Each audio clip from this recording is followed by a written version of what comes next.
Back, you got to take a look at this Apex stuff. It's really interesting. And if you're interested in getting involved in the new economy, cryptocurrency, Bitcoin mining, there's some stuff to be learned there. Check it out. If you want some more information, go to Apex at liquidlunchtv.com. Tell them JT told you to shoot him a note. But getting back onto the campaign trail, talking a little earlier in the show about how Bernie Sanders and Mike Bloomberg are surging in the polls. And an old friend of mine joins us in studio today. Rich Hecker is here today. He's the managing director of Traction and Scale, has a seriously broad background, including the new crypto economy. But Rich, way back in 2016, you led an effort to draft Mike Bloomberg to run for president. What do you think about what he's doing now? Yes, Don. So in 2016, I wrote an op-ed for TechCrunch, and it just took on a life of its own. Within a week or so, we had started this draft Mike Bloomberg for president movement. And we saw a lot of people just wanting to have a good, solid, seasoned hand operator come to us and say, hey, how can we get involved? We weren't the campaign, we weren't official at all. But we got a whole momentum of really great folks all rallying towards it. I think we're seeing something similar happening again. We're seeing him surge sort of out of nowhere, creating his own path, building his own process and plan for how he can get into the Oval Office. I think it's a really incredible thing that he's running a completely viable, independent campaign. It's been decades since anyone has even tried. Well, I don't know how viable it is. I mean, if he wasn't a multi-billionaire, he probably wouldn't be running a viable campaign. So, but I will ask you this: what was it? We already now have an outsider businessman in the White House, and you see how the establishment loves that. What makes you? Do you still think that Bloomberg would be the best option? I think he would be a very good option. I think he has I think he could really contribute. Mike Bloomberg has always been great at getting things done.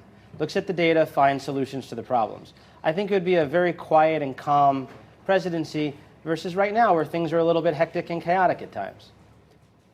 Well, I think he would do a good job. Yeah, Rich, I was actually the state chairman of the Draft Mike Bloomberg for President campaign in 2008. But by the time 2016 came around, I was definitely off the Bloomberg train, primarily because of the disastrous third term that we were subject to here in New York. I mean, don't get me wrong, I'd rather take disastrous Bloomberg than Bill de Blasio on his best day. But here was a guy that essentially bought his way into a third term in violation of the twice expressed will of the voters in the city law. Here's a guy whose big accomplishment was appointing a woman who had no experience in education to be the head of New York City's school system. Here's a person who wanted to hide baby formula from women who'd given birth in hospitals. And here's a guy who completely mismanaged both Hurricane Sandy and appointed someone that was completely inept at handling snowstorms to supervise a Christmas snowstorm. I mean, what is it about Mike Bloomberg's third term that in any way demonstrates that he's ready to be president?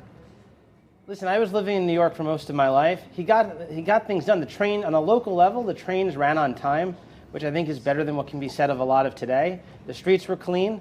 The experience of living in New York just was nice. And then also, if you look on the entrepreneurship and job creation side, he helped create 500,000 new jobs, supported 10,000 small businesses throughout New York City.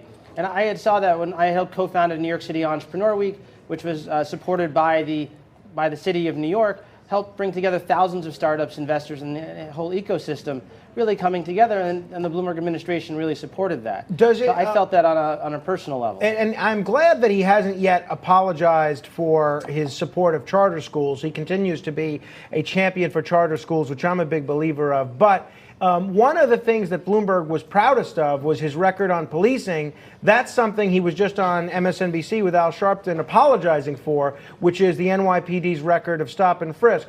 Does it give you pause that a guy's not only willing to change his party so often, but change his entire philosophy when it comes to policing and public safety? My personal view is go with the data. If the data shows that you've made a mistake and you're wrong, pivot what you do to something that works. I think that's how Mike Bloomberg ran the city.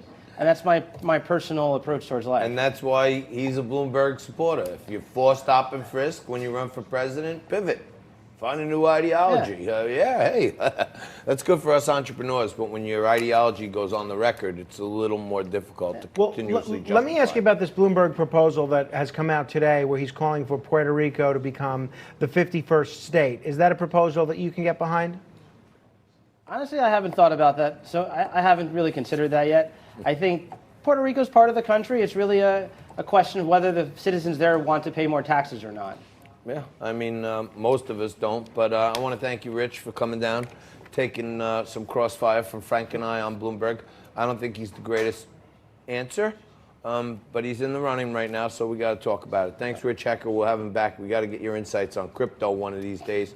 Thank you for being there as we breeze right through hour 2, but don't go anywhere. Stuart Tomey's coming next, James Dickey, and some live impeachment coverage if there's anything left for you right after this on Liquid Lunch.